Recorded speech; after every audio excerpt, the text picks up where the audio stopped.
애굽에서 탈출해 나와서 약 50여일 만에 시내산에 도착했습니다. 그리고 한 달 약간 안 되는 1년 한 달이 약간 안 되는 시간 동안 시내산에서 하나님의 언약을 받았습니다.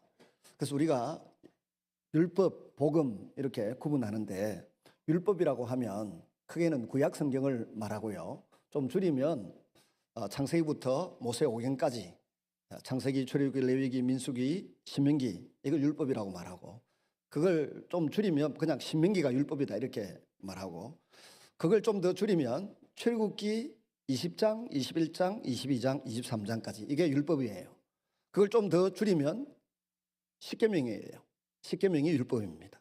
십계명을 좀 더 줄이면 1계명에서 4계명까지는 하나님 사랑이고 5계명에서 10계명까지는 이웃 사랑이잖아요. 그래서 율법은 한마디로 하나님을 마음과 뜻과 정성을 다해서 사랑하고 내 주변에 있는 나의 도움을 필요로 하는 이웃들을 내 몸과 같이 사랑하는 것, 이게 율법이라는 것입니다. 그래서 하나님 사랑, 이웃 사랑이 율법의 전부입니다. 이런 율법을 1년 동안 시내산에서 이렇게 받고 그 다음에 그 율법을 이제 집행하고 율법을 따라 살아가는 데 있어서 도움이 되는 하나님이 우리와 이야기하고 싶은 그 장치를 하나 만드셨는데 그게 언약궤 법궤라고 말씀드렸습니다. 지난주에 말씀드린 것처럼 요리가 왜 결혼했다고요? 이야기하고 싶었어. 하나님이 우리와 이야기하고 싶어서 성막을 만드시고 법궤를 만드셔서 우리 손에 들려주셨다는 것입니다. 하나님 지금도 우리와 이야기하기를 원하세요. 근데 우리는 힘들고 어려울 때도 이야기를 잘 안 하고 자꾸 사람을 찾고 불평을 토해내고 그러지 않습니까? 오래전에 한 30년 전인데 저를 늘 아들로 생각하던 목사님이 계셨습니다. 지금은 은퇴하셨고 천국 갈 날을 기다리시는지 뭐 그런 것 같은데 목사님 목회하는 현장에 인사드리러 갔는데 안 보이시더라고요. 그래서 목사님 어디 가셨어요? 제 선배가 그 밑에 부목사 하고 있었어요. 그래서 형, 목사님 어디 가셨어요? 그랬더니 몰라. 교회에 무슨 일만 있으면 어디 가서 납작 엎드려가지고 어디 찾을 수가 없다 이러는 거예요. 그 교회에 이제 조금 힘들게 하는 분들이 계셨어요. 힘들게 하는 분이 계시면 목사님은 사모님도 못 찾아내고 부목사님도 못 찾아내고 아무도 못 찾는다는 겁니다. 어딘가 가서 납작 엎드려 있을걸? 납작 엎드려 있다는 거예요. 이번에 민수기를 공부를 해보니까 모세의 주특기가 뭔가 하면 모세가 유일하게 우리에게 보여줄 수 있는 주특기, 우리가 따라할 수 있는 주특기, 우리의 주특기 뭘까요? 납작 엎드리는 것밖에 없어요. 모세는 위기를 당할 때마다 백성들이 불평하고 원망할 때마다 그냥 어디 가서 납작 엎드려가지고 하나님 나 못 살겠습니다. 어쩌면 좋습니까? 이게 모세가 한 유일한 행동이었어요. 그리고 하나님은 그 대답을 모세에게 주셨고 또 그 현장을 완전히 삽시간에 상황을 반전시켜 놓는 일을 하나님이 직접 하셨어요. 모세가 엎드렸다는 것은 기도했다는 이야기고 기도의 응답에는 5가지 방식이 있다고 말씀드렸습니다. 첫째는 yes, 금방 응답하고 둘째는 no, 안 된다 그러시고 세 번째는 좀 기다리라. 내가 좀 더 좋은 일로 좀 좋은 것으로 채워줄 테니 좀 기다리라.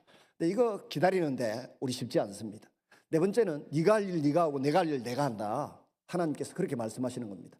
우리가 자녀들에게 종종 그러지 않습니까? 너는 공부해라. 먹고 사는 거 학비 내가 다 준비할게. 부모님들이 그렇게 이야기하다. 하나님이 우리에게 그런 걸 요구하세요. 나사렛 무덤 앞에서 딱 보면 그렇게 하죠. 5번째가 뭔가 하면은 니 막 가만히 있어라. 내가 알아서 다 한다.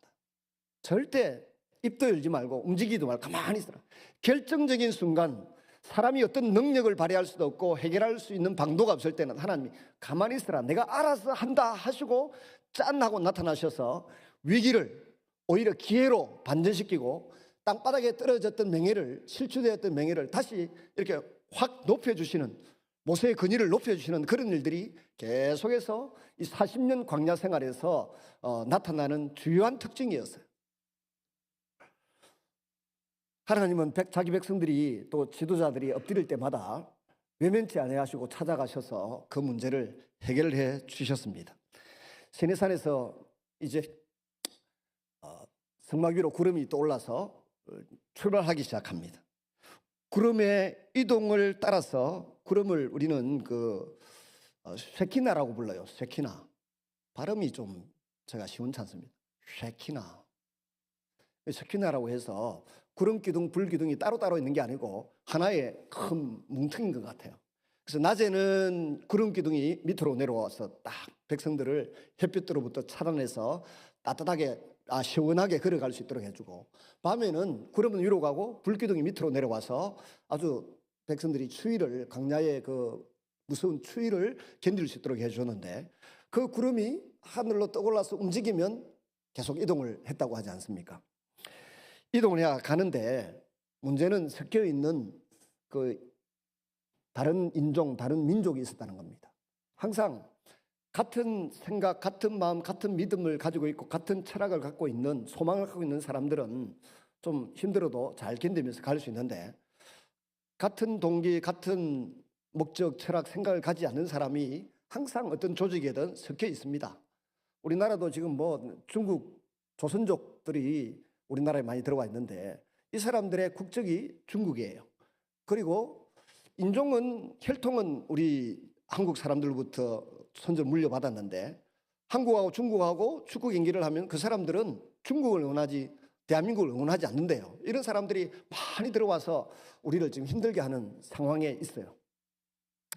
의료보험 공단에 돈도 축내고 있고 요양병원에 돈도 그냥 중국인들이 부자면서도 한국 땅에 갖다 맡겨놔 놓고 한 달에 150, 200대는 요양급료를 그 중국인 부모님들을, 재벌들이 한국 땅에 갖다 놔놓고. 그래서 지난번에 보니까 저 성산구에 있던 강기훈 의원이 국회 대정부 질의하는데 그걸 질문을 하더라고요. 쭉 대답하는데 약간 틀린 질문도 있었지만 일정 부분이 사실이더라고요. 국적은 중국 사람이고, 저도 최근에 탈북자 학교를 방문한 적이 있는데 제가 책임지고 있어서 그러니까 1년 예산이 12억이 들어가는데 아이 45명을 가르치는데 12억이 1년 예산이 들어가요. 우리 교단에서 5천만 원을 주고 또 후원을 해주는 게 또 수천만 원 돼요. 그럼 약 상당히 이용이 되는데 전부 국적은 중국이에요. 수 틀리면 중국으로 돌아가 버리, 아이들이. 탈북자 아이들 45명이 공부하고 있는데, 우리 천안 신대원에 드림 학교라고 중학교, 고등학교 과정에 대안학교가 있습니다. 거기에 하여튼 교직원은 12명인가 그렇고 13명인가 그렇고 학생들이 45명이야. 전부 중국 국적이에요. 근데 이 아이들이 탈북자들이 아닙니다. 탈북자 학교인 줄 알고 갔더니 탈북한 북한의 여성들이 중국에서 성폭행을 당하든 결혼을 했든 해가지고 낳은 아이들의 그러니까 국적은 중국인이고 반은 중국 사람이고 반은 북한 사람이고 이런 형국인데, 그렇게 이제 섞여 있는 사람들이 많이 있지 않습니까? 우리나라에도 이렇게 섞여 있는 다민족 국가가 되어버렸습니다. 인구의 5%가 넘으면 단일 민족 국가가 아니고 지금 다민족 국가가 됐는데, 우리나라에 지금 외국에서 들어온 이주민들이 6%가 넘습니다. 그러므로 이제 다민족 국가가 되어버린 상황이에요. 이런 사람들이 주장을 하고 내세우는 것들이 좀 이질적인 것이 많지 않습니까? 그런 것처럼 오늘 읽었던 본문 그 다음에도 쭉 내려가서 보면 섞여 있는 다른 민족, 다른 인종들이 불만을 토해냅니다. 애굽에 있을 때는 참외도 먹고 고기도 먹고 무슨 부추도 먹고 마늘도 먹고 좋았는데, 강야에 나온 지 지금 1년이 지나고 1년 한 2달째 되어 가는데 먹을 게 없다. 아이가 1년 2달이 아니라 1년 석 달 정도가 되어 가지 않습니까? 애굽에서 먹던 것보다 먹는 게 못하다. 불만을 딱 토해내니까 이 불만이 온면과 불평이 전염병이 있어가지고 전체 백성들에게로 퍼져가는 것입니다. 모세가 듣고 보니까 자기도 일정 부분 동의는 되지만 기가 막히지 않습니까? 그래서 모세가 하나님께 납작 엎드려서 말씀을 드립니다. 하나님, 아버지, 내가 잉태했습니까? 내가 낳았습니까? 뭘 내가 나에게 아버지 마음으로 이 사람들을 다 품고 가나안 땅으로 데려가라 하시는데 지금 불만이 이렇게 터져 나오는데 나는 감당할 재주가 없습니다. 지금 고기 달라고 하는데 지금 더 이상 못 먹겠다고, 만나 가지고는 안 되겠다고 고기 달라고 하는데 내가 무슨 수로 고기를 이 사람들 다 먹일 수 있겠습니까? 아버지 마음으로 품고 가라 그러는데 택도 없습니다. 하나님께서 딱 들으시고 뭐라고 하셨습니까? 니 가만히 있어라. 가만히 있으면 내가 알아서 책임져. 결정적인 순간 사람이 할 수 있는 일이 없을 때 니 가만히 있으면 내가 알아서 책임져 주신다. 그렇게 말씀하시는 겁니다. 모세가 자기 생각을 계속 말씀드립니다. 지금 끌고 나온 소와 양과 염소를 총동원해도 이 수많은 사람들을 먹일 만한 그런 형편이 안 됩니다. 근데 바다에 생선을 다 잡아다가 먹여도 먹일 수 있는 형편이 안 됩니다. 근데 어떻게 이 많은 사람들을 고기를 먹일 수 있겠습니까? 하나님이 이 가만히 있어라, 내가 알아서 한다. 한 달 동안 내가 이 사람들을 고기를 먹이겠다. 250만이 넘고 300만 가까이 되어보는 이 인구를 고기를 한 달 동안 먹이겠다. 인간의 계산으로는 답이 안 나오는 일인데 하나님이 그렇게 말씀을 하시는 겁니다. 그랬더니 갑자기 바람이 불기 시작하니 동서남북으로 바람이 불더니 하늘에서 뭐 메추라기가 제 생각으로는 참새보다 작은 고기가 아니겠나 싶은데 하루 종일 동서남북으로 하루 종일 걸어도 걸을 수 있을 만큼 길이, 그리고 높이가 2규빗 쌓였다 했으니까 1규빗은 우리 손끝에서 여기까지입니다. 약 45cm에서 50cm쯤 되는데 이만한 높이로 2규빗, 그러니까 1m잖아요. 정확하게 1m 정도의 높이로 이 메추라기가 고기가 쌓이도록 해주겠다라고 말씀했는데 모세가 믿음이 갔을까요? 믿음이 잘 안 갔을 것 같아요.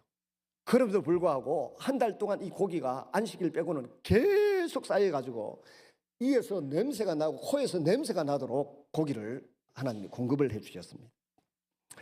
이 일을 경험하면서 땅바닥에 떨어졌던 모세의 위상 근위가 바로 하나님이 급하게 나타나셔서 해결해 주시는 장면을 우리가 보게 된 것입니다. 이스라엘 백성들이 생각할 때 모세 지도 인간이고 우리도 인간이고, 지도 보니까 나중에 보니 저 첩을 하나 드렸는데 구스 여인을 데려다 오고 영 사고 치는 게 보니까 미덥지가 않은 것입니다. 지도자라고 해서 완벽하지는 않습니다. 허점이 있고 부족한 점이 종종 모세에게도 드러납니다. 성질도 내고 또 부인도 하나 더 데리고 오고, 자기 형 아론하고 자기 그 누나 미리암이 어떤 사람입니까? 모세를 어릴 때 양육하는 일에 도움을 주었던, 어떻게 보면 생명의 은인도 되고 또 모세를 대신해서 대변인 역할을 했던 아론 아닙니까? 이 두 사람이 보기에도 싫다는 것입니다. 모세의 행동이. 그래서 막 니만 선지자냐, 우리도 선지자다 그러면서 덤벼들었는데 모세가 할 말이 없잖아요. 자기가 한 짓이 있으니까. 부인을 왜 둘이나 거느립니까? 그래가지고 얼굴이 떳떳해서 가만히 참고 있습니다. 근데 하나님께서 뭐라고 말씀하셨습니까? 그런 모세를 보고 온유하기가 지면에서 가장 뛰어나다, 탁월하다 그랬습니다. 옛날에는 지면에서 온유하기가 가장 성하더라 그런데 지금 성경은 탁월하다, 뛰어나다라고 말씀했습니다. 자기 잘못이 있어서 책망을 받는데 보통 사람 같으면 나는 더 이상 못하겠다, 네가 해라, 네가, 나는 못하겠다 이렇게 말할 수 있는데 모세는 아무 소리 안 하고 가만히 있습니다. 그러니 하나님 또 나타나셔서 아론과 미리암을 꾸짖으시고 특별히 미모를 자랑하던 미리암의 이마와 얼굴에는 나병이 들게 해서 부끄러움을 느끼도록 만들었습니다. 그리고 이 아론과 미리암의 원망과 불평 때문에 이스라엘 백성들의 형렬이 전진을 하지 못하고 7일 동안이나 머무릅니다. 7일 동안 머무르는 동안에 미리암은 짐 밖에서 반성하고 나병에서 회복되기까지 휴식을 취합니다. 그리고 같이 머물러 있던 이스라엘 백성들에게 다시 하나님께서 기회를 주셔서 전진 앞으로 가게 하십니다. 이렇게 어려운 형편에서도 모세를 하나님이 붙들고 늘어진 이유는, 모세를 계속 쓰시는 이유는 뭡니까? 쓰시기 위해서입니다. 자기 심부름을 시켜서 이스라엘 백성들을 이끌고 가나안 땅으로 들어가도록 하는 일에 모세의 리더십이나 지금까지 준비한 과정들이 필요했기 때문에 여러 가지 부족함이 있어도 모세를 내치지 않고 그대로 써주시는 것입니다. 너무 모세가 힘이 드니까 하나님께 자기 속마음을 털어놓습니다. 내가 어떻게 이 일을 감당하겠습니까? 그러니 하나님이 네가 그렇게 힘이 드냐? 그러면 장로 70명을 선발해가지고 내 앞으로 데리고 오니라 그랬습니다. 그 전에 벌써 출애굽기 17장 18장에서 장인 이드로가 혼자서 재판하는 모세를 보고는 10부장, 10명의 분대장이죠. 10명의 지도자, 그 다음에 50명의 지도자, 50부장, 100명의 지도자, 100부장, 또 1000명의 지도자, 1000부장을 세웠습니다. 그리고 그렇게 나누어서 리더십을 발휘했는데도 불구하고 지금 어려운 문제에 부딪히니까 하나님께 기도를 합니다. 그렇게 했을 때 하나님이 70명의 장로를 선택해서 내 앞으로 데려오느라. 70명을 다 선발을 하고는 불러들였더니 68명 왔는데 2명은 끝까지 말 안 듣고 오지 않습니다. 뭐 엘다다하고 메다다하고 이 2사람이 오지 않습니다. 여호수아가 보고 저 인간들 끌고 와야 되지 않습니까?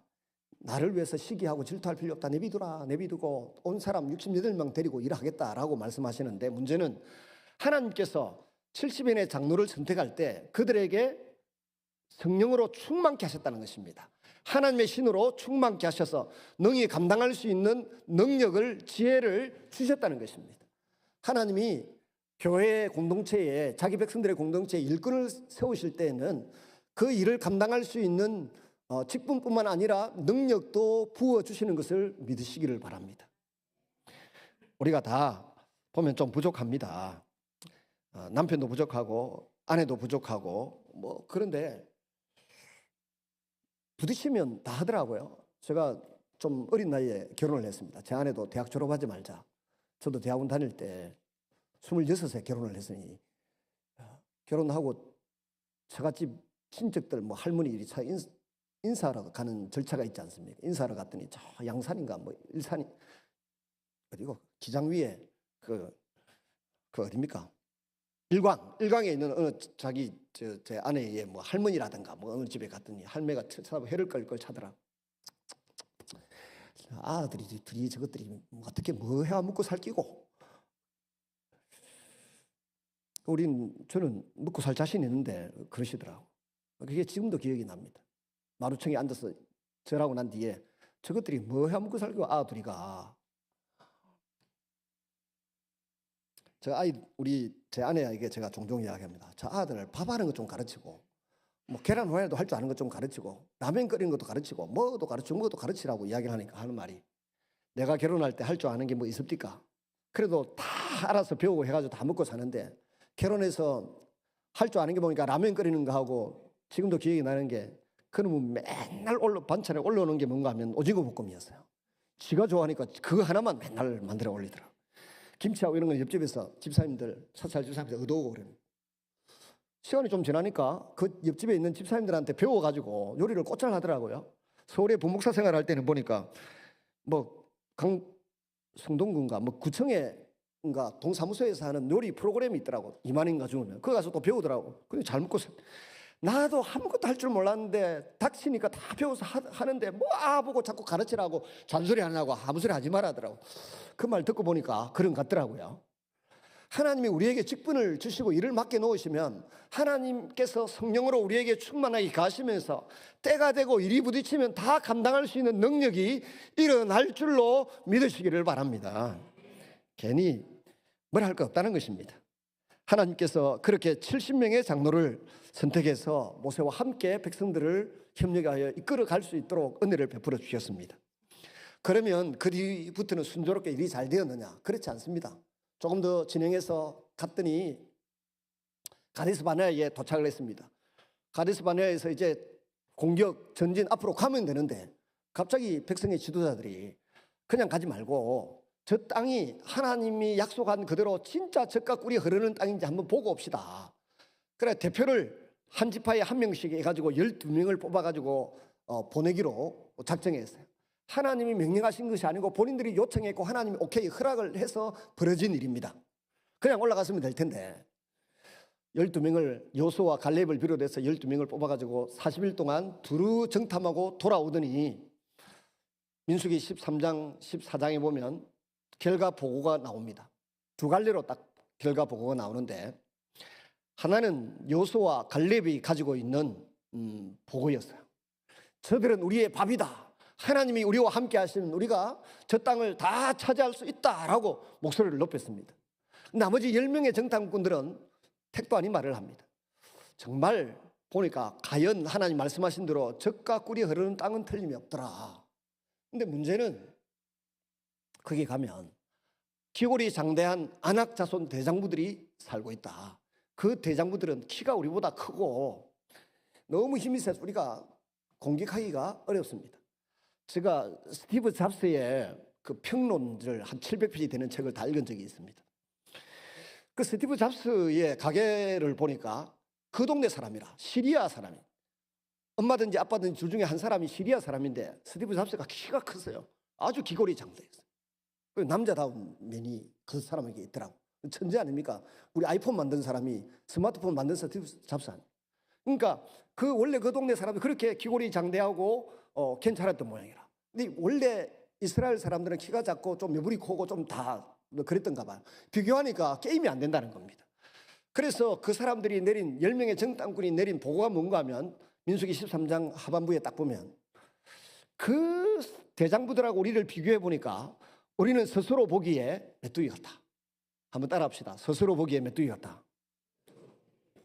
이게 다른 말로 하면 내가 본 내 모습이에요. 내가 본 내 모습은 메뚜기 같고, 그래서 아낙 자손 대장부들이 우리를 볼 때에도 그와 똑같았을 것이다. 이 게임이 안 되는 전쟁이고 이 전투에서는 이길 수가 없다. 돌아가자. 한 군대 장관을 세우고 애굽으로 다시 돌아가자. 목소리를 높여서 사람들의 감정이 진리 위에 기반하고 있지 않았습니다. 사실과 하나님의 약속의 말씀의 기초 위에 감정이 있는 것이 아니고 들었던 말 몇 마디에 그냥 마음이 막 축복나기처럼 흔들리면서 돌아가자 목소리를 높였습니다. 그랬더니 하나님께서 나타나셔가지고 뭐라 그랬습니까? 다 죽인다. 이것들은 다 죽이고 모세 너를 통해서 새로운 민족을 만들어야 되지. 이 인간들 가지고는 제사장 나라를 세울 수 없고 하나님 나라를 세울 수 없다. 다 죽이겠다고 말씀하셨습니다. 그때 모세가 주특기가 뭐라고요? 납작 엎드렸어요. 엎드리면서 기도를 하는데 보면 기도 응답의 비결 중에 두 가지가 있습니다. 하나는 지금까지 베풀으신 은혜에 대해서 감사하면서 드리는 기도가 있고, 또 하나는 하나님의 체면, 하나님의 명예를 염두에 두고 드리는 기도가 있어요. 하나님의 체면, 하나님의 명예를 염두에 둬야 되는데 우리가 대표 기도할 때도 이 원칙을 따라 하지 않습니까? adoration 해가지고 죄송합니다. 액처 해가지고 사도행전을 액트인데 S 붙여가지고 사도들의 행전 액처 붙여가지고 adoration, 하나님을 경배함, 기림, 묵상함 이런 거 할 때 하나님의 명예를 생각하는 거예요. 하나님의 영광과 하나님의 이름을 생각하는 겁니다. 그 다음에 액트 C는 compassion, 자기 죄에 대해서 회개하는 것입니다. 그 다음 T는 thanksgiving, 감사하고, 네 번째가 supplication 해서 간구하는 거죠. 다섯 번째 마지막에 예수님 이름으로 기도합니다. 이 순서를 따라 우리 장로님들이나 주일 오후에 기도하는 사람 이 순서를 따라 다 기도합니다. 하나님의 명예, 하나님의 영광, 이름을 깊이 묵상하고 또 감사기도 드리고 회개도 하고, 그 다음에 우리가 꼭 응답받아야 될 기도의 제목들이 있지 않습니까? 사람 들으라고 드리는 것이 아니고, 사람이 들어봤자 어떤 변화도 일어나지 않지만 하나님이 들으시고 응답해 주실 줄로 믿습니다. 사람의 마음도 바꾸고 환경도 바꾸어 주시고 교회도 부으시고 이 나라도 번성되게 하시고 세계 평화도 주실 줄로 믿고 우리가 기도하는 줄로 믿습니다. 모세가 납작 엎드려 기도를 드리는데 하나님의 체면, 하나님의 명예, 하나님의 영광을 염두에 둡니다. 애굽 사람들이 뭐라 생각하겠습니까? 우리의 행진을 지켜보고 있는 이방 여러 나라의 왕들과 그 사람들이 우리를 보고 뭐라 하겠습니까? 하나님의 애굽에서 이스라엘 백성들을 구출해서 여기까지 가데스 바네아까지 데리고 와서는 다 죽여버리면 야, 희한한 신이 다 있다. 저런 신은 존경을 받을, 경배를 받을 이유가 없다. 이렇게 말할 수 있으니 죽이면 안 됩니다. 이렇게 아뢰는 것입니다. 그렇게 아뢰고 나니까 하나님이 듣고 보니까 맞잖아요. 우리의 기도는 하나님을 설득하는 것입니다. 모세의 납작 엎드려 드리는 기도가 하나님의 마음을 움직이고 설득해서 그러면 용서하고 살려주겠다 말씀하십니다. 조건이 하나 있다. 용서는 하는데 당장 죽이지 않고 용서는 하는데 내가 다른 방법을 하나 쓰겠다. 이 20세 이상 이미 생각과 감정과 모든 것이 굳어버린 20세 이상의 전쟁에 나갈 만한 60만 다 죽이고 20세 미만의 지금 19살짜리부터 시작해가지고 강야에서 새로 태어날 사람들만 가나안 땅에 들어가도록 해주겠다고 약속을 하셨습니다. 이 약속 끝에 이 이야기를 전해 들으니까 백성들이 모세가 이 말을 전하니까 또 놀래가지고 마음이 헷가닥 돌아서가지고 아닙니다. 우리가 애굽으로 갈 일이 아니라 지금 당장 적군을 공격하러 올라가겠습니다라고 전쟁하러 올라갔다가 다 죽습니다. 전쟁에 또 패배하게 되고 결국은 세렛 시내를 건너기까지 민수기 26장에 25장인가도 보면 세렛 시내가 나오는데 신명기에도 보면 2장에 보면 세렛 시내가 나옵니다. 세렛 시내를 건너기까지 38년 동안 그 강야를 뱅뱅 돌면서 훈련을 받습니다. 율법을 다시 배우고 하나님을 경외하는 법을 다시 배우고 하나님 앞에 엎드리는 법을 배우고 이웃 사랑하기를 배우면서 하나님의 사람으로 재훈련 받습니다. 양육을 받으면서 그동안에 20세 이상의 60만 사람은 다 죽고 하나님이 약속하신 대로 여호수아하고 갈렙 두 사람만 가나안 땅에 들어가고 나머지는 20세 미만의 젊은이들만 또 태어난 아이들 이 38년 40년 동안에 태어난 사람들만 가나안 땅에 들어갈 수 있다. 세례 시내를 건너서 모압 강야에 들어가서 신명기 말씀을 다시 듣지 않습니까? 신명기는 하나님의 명령 기록이다 이런 말이 아니고 얼핏 그냥 신명기하면 신의 명령을 기록했다 이렇게 생각이 되기 쉬운데 그 독일어나 영어나 또 원문을 살펴보면 또 한자도 이 신이 되풀이 신이에요. 되풀이 신. 다시 주신 명령의 기록 뭐 이렇게 되겠죠. 이 듀트로놈이 이렇게 되는데 다시 반복해서 들려주신 하나님의 말씀을 모압 강야에서 이스라엘 백성들이 신명기 말씀으로 다시 받게 되는 것입니다. 이 일이 일어나기까지 여러분 우리 생각을 한번 해보십시다. 내가 본 내 모습이 어떻습니까? 내가 본 내 모습에 10명의 정탐꾼과 거기에 부하내동했던 강야에서 죽은 60만 명의 군인들처럼 감정에 자꾸 흔들리는 것입니까? 아니면 하나님의 약속의 말씀에 뿌리를 정당하게 내리고 있는 것입니까? 우리의 감정은 때로는 절망에 빠지기도 하고 때로는 기쁨에 춤추기도 하고 좋을 때도 있습니다만은 그 감정이 진리의 말씀에 기반을 두고 있느냐 아니면 그냥 들려오는 뉴스에 세상 이야기에 막 속아서 그냥 왔다 갔다 할 때가 있지 않습니까? 그건 아니라는 거죠. 우리의 감정은 항상 진리의 말씀에 기반해서 기뻐하고 즐거워하고 행복해할 수 있기를 바랍니다. 우리는 하나님의 자녀들입니다. 하나님의 자녀들은 세상의 뉴스 때문에 갑자기 기가 팍 죽고 두려움에 사로잡히고 막 정신 못 차리는 그런 상황이 돼서는 안 되고 나는 예수님 안에 있고 예수님이 나의 인생의 주인이시고 하나님은 내 아버지시기 때문에 반드시 나를 책임져 주실 것이다. 내 인생의 미래를 열어주실 것이다 믿는 믿음의 확신을 가지고 살아갈 수 있기를 바랍니다. 여호수아와 갈렙은 그렇게 사람들이 부정적인 자화상을 가지고 선동할 때에 자신들의 옷을 찢으면서 이렇게 고백합니다. 민수기 14장 11절 12절 말씀입니다. 오직 여호와를 거역하지 말라. 그들은 우리의 먹이라. 하나님께서 우리를 기뻐하시면 우리를 그 땅으로 인도하여 들이시리라. 그러나 사람들은 여호수아와 갈렙까지도 돌로 쳐서 죽이려고 덤벼들었습니다. 여론에 휩쓸리고 감정에 휩쓸렸던 것입니다. 우리는 진리의 말씀을 붙들고 나아가야 됩니다. 모세는 하나님의 깊은 진심을 헤아리면서 이스라엘 백성들을 위해서 중보기도했습니다. 애굽에서 지금까지 용서해 주신 것처럼 또 용서해 달라고 매달립니다. 지금 광야에서 이 백성들을 죽이면 여러 나라 백성들이 하나님의 능력에 대해서 성품에 대해서 오해하게 될 것이라면서 하나님의 명예 하나님의 체면을 염려하고 중보 기도를 드리는 것입니다. 이것이 하나님 마음에 합한 기도가 되는 것입니다. 다윗이 하나님 마음에 합한 기도를 드리고 아브라함이 하나님의 벗이 되고 모세가 친구와 이야기한 같이 하나님과 대화를 할 수 있던 것은 하나님의 마음을 헤아리는 것입니다. 우리가 부부 생활을 해도 배우자의 마음을 헤아려야 되고 아이들을 양육하면서도 아이들의 마음을 헤아리면서 살아야 되지 않겠습니까? 그제 어떤 분이 강의를 한 데 들어보니까 재밌게 이야기를 하더군요. 우리 부모들이 아빠가 한 달에 400만 원을 벌어야 되는데 수입이 150만 원밖에 안 되면 맨날 술 먹고 집에 들어온다는 겁니다. 그럼 부인들이 어떻게 합니까? 옆집에 누구는 돈 많이 벌어오는데 당신은 왜 그러냐? 남자가 뭐 그래? 술값이라도 아껴야지 뭐. 그 아들이 보고 불안해만 니는 이 방에 들어가. 니는 공부만 하면 돼. 뭐 이런다는 거예요. 근데 아이들 앞에 수입이 떨어졌을 때는 그러면 안 된대요. 아를 불러가지고 원래 아빠가 400만 원을 벌어와야 되는데 150만 원밖에 못 벌어오기 때문에 지금 우리 집은 위기다. 지금 우리가 어떻게 해야 되겠노? 월세가 얼마 나가고 뭐 저 휴지 얼마 나가고 쌀값이 얼마 나가고 보험을 얼마 넣어야 되고 병원비가 얼마 내고 하니까 이게 뭐 저 자동차 버스비 얼마 들어가고 하는데 아빠가 400만 원을 못 벌고 150만 원을 벌어오니 이 지금 간당간당 하는데 지금 망하기 직전이긴 한데 엄마 아빠가 그래도 최선을 다할 테니까 너희들은 우리 집을 살리기 위해서 열심히 공부를 해야 된다. 너희들이 할 일은 신문 배달할 일이나 우유 돌리러 가는 일이 아니고 뭘 해야 되냐? 공부를 열심히 해서 아빠보다 나은 직장을 얻고 아빠보다 엄마보다 나은 직장을 얻도록 애를 써야 되지. 이렇게 가르쳐야 되는데 아이들한테 수입들은 당신은 그밖에 못 벌어요. 아들이 쳐다보니 니네 말 잘못 들어서 공부나 해. 이러면 안 된다는 겁니다. 그분 말씀을 들어보니까 참 맞겠다 싶어서 저도 오늘 집에 가고 아들 불러놓고 한마디 할까 싶은데, 여러분 지금 우리가 우리의 자화상을 또 가족들 또 우리 주변을 같이 더불어 살아가면서 하나님의 영광을 땅바닥에 떨어뜨리지 않고 하나님의 이름을 더 높이면서 승리하는 삶을 살아갈 수 있도록 하기 위해서는 내가 누구인가를 알아야 된다는 것입니다.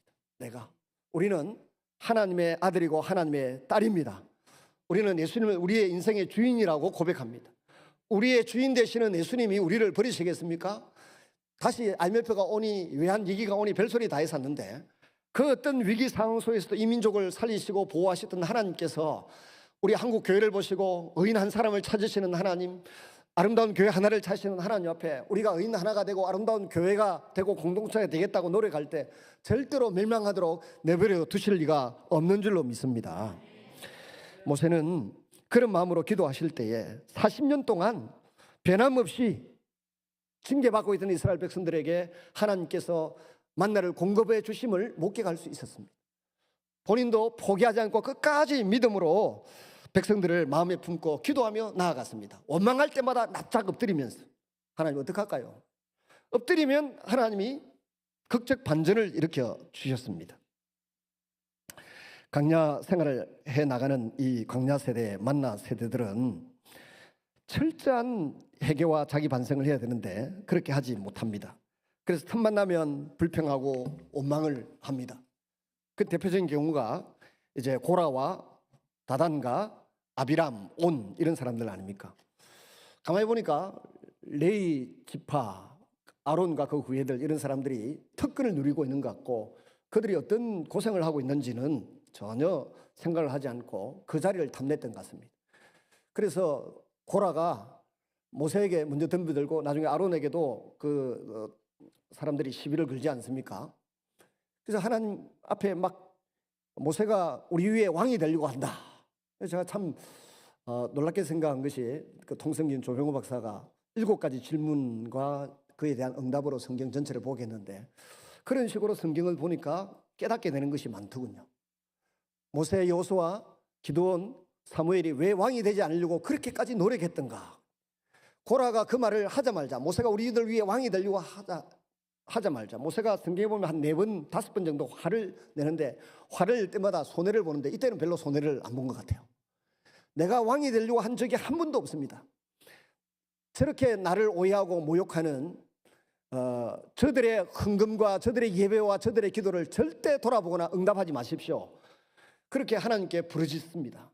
그럴 때에 항아리를 고라와 다단 이런가 합세한 지도자들이 250명이었어요.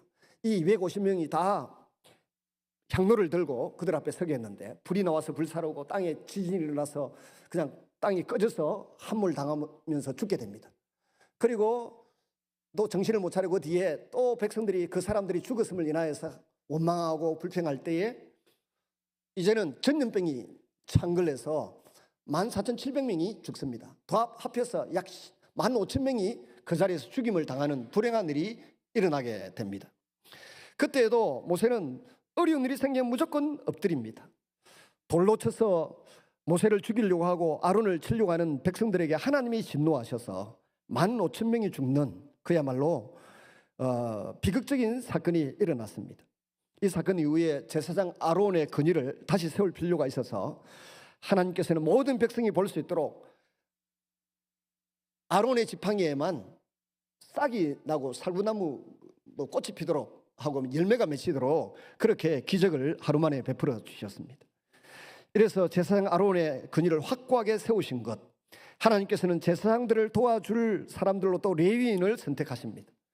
레위인들은 그야말로 제사장들을 도와서 임무를 분담해서 성소를 이끌고 가고 성막을 운반하고 그렇게 봉사하는 일 아닙니까? 그리고 그들이 자기의 직무를 잘 감당하면 변하지 않는 소금 언약으로 복을 주시고 축복하시겠다고 했습니다. 직분은 계급이 아닙니다. 목사도 장로도 근사도 집사도 계급이 아니고 직분의 최고 목적이 뭡니까? 섬기는 데 있습니다. 예수님께서 마가복음 10장 45절에 말씀하시기를 내가 온 것은 양으로 생명을 얻게 하고 내가 온 것은 생명을 받으려 함이 아니고 섬기려고 하고 많은 사람을 위하여 자기 목숨을 대속물로 내어주려 함이니라 했듯이 마가복음 10장 45절을 우리는 예수님의 사명선언문이라고 하지 않습니까? 모든 직분은 예수님의 뒤를 이어서 이 사명을 감당하기 위한 것입니다. 폼 잡으라고 목사 만들어주고 장로님으로 세우고 근사로 세우고 하는 게 아니에요. 맹해가 아니에요. 철저하게 예수님처럼 섬기라고 주신 것입니다. 그래서 협력해서 함께 잘 섬길 때 주님이 그 직분자에게 복을 주시고 그 주변에 있는 사람들이 같이 하나님의 영광을 경험하고 복을 받는 일들이 일어나는 줄로 믿습니다. 멸류관의 무게를 감당할 생각은 하지 않고 특권에만 마음을 빼앗겼던 사람들이 큰 어려움을 겪습니다. 미리암의 죽음 앞에서 또 신광야에서 장사를 지내게 됩니다. 미리암은 어린 모세가 누운 갈대 상자를 건진 애국 공주에게 유물을 구해올까요? 라고 물었던 용기 있는 여인입니다. 스스로 성령 충만해서 우리도 선지자다라고 말할 정도로 하나님께 감동되었던 사람입니다. 근데 미리암이 죽고 나니까 또 미리암이 따독거리고 있는 사람들이 있었던지 또 모세를 원망하고 아론을 원망하기 시작합니다. 그래서 민수기 20장 6절에 보면 미리암 사후에 어찌하여 애굽에서 나오게 하여 왜 이리 고생하게 하는가? 무화과도 없고 포도도 없고 이것도 없고 저것도 없고 없는 것만. 근데 하나님이 그 불평과 원망을 다 듣고 계십니다. 우리가 지나온 생을 돌아보면 저도 할아버지 할머니 또 아버지 어머니께 아버지한테는 안 그랬는데 아버지한테 그렇게 했다가 맞아 죽으니까 나를 왜 낳았습니까? 이렇게 그걸 말하면 우리 시골에서는 악다구지라 그러는데 악다구지를 한 적이 있습니다. 성경에는 항변이라 그러더라. 내를 이것도 안 사줄 거면서 말아 나가지고 고생을 시키고 일부 예배 때 물어보니까 다 그랬다 하더라고. 지금 이스라엘 백성들이 애굽에서 탈출해 나와가지고 고기도 없고 뭐도 없고 뭐도 없다 하니까 뭐하러 나를 낳아가지고 여기까지 데리고 와서 굶기냐고 지금 미리암 죽었을 때 또 소리를 질러대는 것입니다. 모세의 주특기가 이때도 발휘되는데 뭡니까? 또 납작 엎드립니다. 하늘에서는 매일 만나가 내리고 고기 하니까 한 달 내도록 내렸음에도 불구하고 하늘에서는 밤에는 불기둥, 낮에는 구름기둥이 여전히 그들 위에 함께 하는데도 불구하고 있는 것 대신에 없는 것만 자꾸 계산을 해야 되는 것입니다. 모세와 아론이 회막문 앞에 납작 엎드립니다. 위기가 생길 때마다 모세는 자주 엎드립니다. 가데스 바네아에서도 엎드렸었고 고라 무리가 반역할 때에도 엎드리고 지금 또 엎드립니다. 그리고 하나님께서 응답을 주셔서 그 위기를 또 극복하고 이뤘습니다. 전쟁을 해서 이기고 그 다음 저는 제가 처음 예수님의 복음을 십자가를 설명하는데 가장 큰 감동을 받았던 부분이 민수기 21장 4절에서 9절 말씀인데 정말 춤출 듯이 기쁘고 즐거웠습니다. 민수기 21장 4절에서 9절을 보면 광야에서 이렇게 길을 가다가 에돔 백성들하고 전쟁하지 말고 에돔 백성들이나 모압 백성들은 창세기에 보면 약속이 있습니다. 그들도 창대하게 하겠다. 그들에게도 복을 주겠다. 에서에게 약속했고 또 모압 사람들에게도 이스라엘과 한 골육 친척이라고 보호하고 지켜주시겠다 약속을 했어요. 그러니까 그 사람들을 해치지 말고 길을 우회해서 가라고 했습니다. 그랬더니 이스라엘 백성들이 길을 우회해서 가라 한다고 또 열받아가지고 덤벼듭니다. 그때에 뱀이 나타나가지고 독사들이 나타나서 불뱀이라고 표현되어 있는데 백성들을 물기 시작합니다. 수많은 사람들이 물려서 죽기도 하고 얼굴이 뱀같이 바뀝니다. 뱀에게 물린 사람 보니까 얼굴이 뱀같이 바뀌더라고요. 그때에 의사를 동원해도 어떤 방법이 없으니까 또 모세에게 가지고 그때는 아이고 잘못했습니다. 모세님 우리를 위해서 기도해서 여기서 살아날 수 있도록 해주세요라고 도움을 요청하니까 모세가 또 납작 엎드려 기도하니까 하나님이 여기 구리산 많이 그 일대가 전부 이스라엘의 그 사해 주변에 보면 구리산이에요. 전부 지금도 가보면 막 구리산이에요. 구리를 어떻게 재련해가지고 구리뱀을 만드는지 모르지만 구리뱀을 만들어서 장대 위에 높이 달아라. 한 개만 달아가지고는 안 될 겁니다. 뭐 200~300만 되는데 한 개를 만들었겠습니까? 여러 개를 만들어서 구리뱀을 달아놓고 그걸 쳐다보면 산다라고 했습니다. 백성들 중에 다른 방법이 없잖아요. 살아날 수 있는 방법, 살아갈 길이 없으니 어쩔 수 없는 유일한 처방전, 유일한 해결책이 구리뱀 보는 겁니다. 뱀 생각만 해도 귀찮은데 뱀에 대한 공포증이 있잖아요. 저도 좀 남자인 것 같은데 그러면 뱀은 쳐다볼 때마다 깨름직하고 쳐다볼 때마다 싫고 돌 가지고 그냥 던지고 가고 이러는데 보고 싶겠습니까 지금? 그런데 방법이 없어요.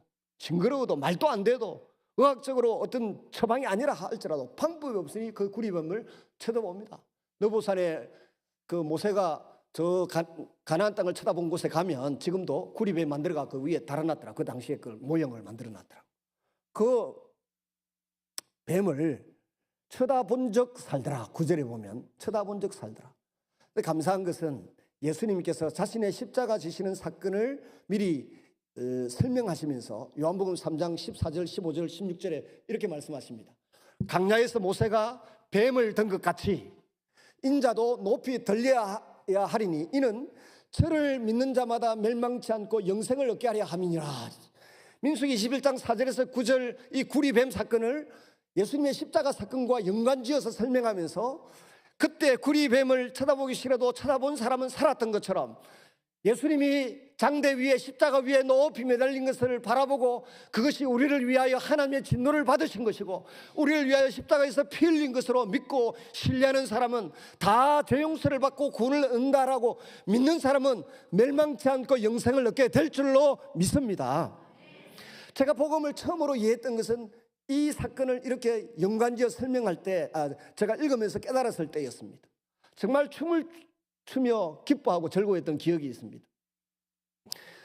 여러분, 구약의 모든 사건들은 우리로 하여금 예수님을 바라보도록 예수님을 의지하고 예수님을 사모하고 예수님을 부르도록 하기 위하여 나온 이야기들입니다.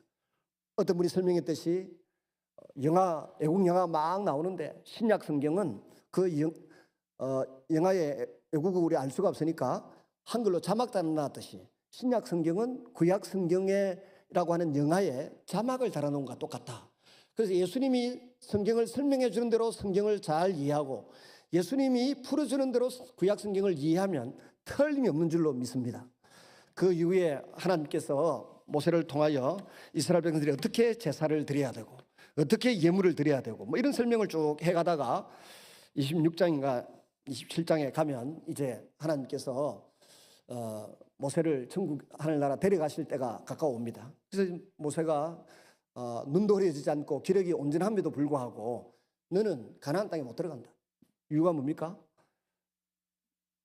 르비딤에서는 물이 없을 때 지팡이를 갖다 대가지고 물을 칼칼 쏟아지게 했는데 백성들이 하도 애를 먹이니까 모세가 말년에 자기 감정을 주체하지 못하고 내가 르비딤의 반석에서는 내가 이 반석에서 물을 낼 수 있겠는가 하고 지팡이로 두 번 빵빵 치는데 고린도전서 10장에 보면 그 반석은 곧 그리스도라 그랬습니다.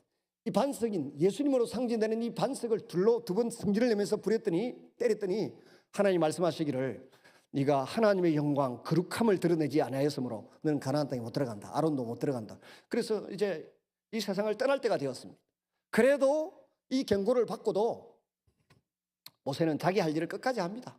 내 할 일은 내가 하고 죽는다 이거죠. 끝까지 하다가 이제 힘에 붙이니까 나를 대신해서 이 백성을 이끌어갈 지도자를 점지해 주십시오. 지명해 주십시오 했더니 자기 옆에서 늘 물길고 모세의 처신하는 걸 보고 알았던 여호수아를 지명하면서 하나님이 말씀한 조건은 딱 하나입니다. 그에게는 학위가 있는 게 아니고 그에게는 집안 혈통이 좋은 것도 아니고 그 지파가 너희 지파도 아니고 전쟁을 잘하고 싸움을 잘하는 사람이라서가 아니라 딱 한 가지 이야기야. 하나님의 신이 하나님의 영이 그에게 있고 감동합니다. 한마디로 성령님이 그 안에 있다라고 하는 것을 인정하시면서 하나님의 영이 함께하는 자니까 그를 후계자로 세우라라고 말씀하시고 여호수아서 1장에 가면 하나님이 그 부분을 책임져 주십니다. 모세와 함께 있듯이 너와 함께 있겠다. 그러면서 하시는 말씀이 이 율법책을 내 입에서 떠나지 말게 하여 주야로 묵상하며 그 가운데 기록한 대로 다 지켜 행하라. 그리하면 네가 평탄하게 될 것이 내 길이 형통하리라. 여호수아 1장 8절 말씀을 말씀하십니다. 여호수아를 후계자로 딱 정해놓습니다. 그리고는 세렛 시내를 건너가서 이제 그 모압 광야에서 되풀이해서 율법을 설명해주고 재해석해주고 과거 역사도 돌아보고 미래를 전망하면서 내리는 결론은 뭡니까? 이스라엘아, 한번 따라합니다. 이스라엘아, 너는 행복한 백성들이다. 그리고 노래 하나를 불러서 찬양을 하나님께 올려드리고 이스라엘 백성들에게 기쁨을 회복시켜주고 12지파를 또 축복해 줍니다. 축복해 줄 때 보면 야곱 같은 경우에는 12아들이 행한 행동을 보고 축복했어요. 제지놈은 제지놈답게 헌신하고 희생한 사람은 그에 걸맞게 복을 빌어주는데 그 유다가 약점이 많은 사람이었지만 그 약점에도 불구하고 그에게 메시아가 올 것이고 7일자의 지팡이가 떠나지 않을 것이다 이야기. 모세의 축복은 그것과는 결을 약간 달리합니다. 각 지파의 미래를 예고하면서 축복을 마음껏 해주면서 자기의 생을 마감합니다. 무덤이 어딘지도 모릅니다. 하나님께서 모세를 데려가셨습니다. 시간 관계상 신명기는 다음 기회에 하겠습니다만은 다음 주에는 여호수아서부터 신앙 개성에 대하여 한번 생각해 보겠습니다. 음악 틀어줄 수 있어요? 하나님의 마음 열방을 향한 꿈, 그 찬양 한번 하고 하겠습니다. 없습니까? 제가 강구사님한테 부탁드렸는데 하나님의 마음 열방을 향한 꿈, 이 찬양을 부르겠다고 좀 준비해 달라고 그랬는데 네, 나왔습니다. 아직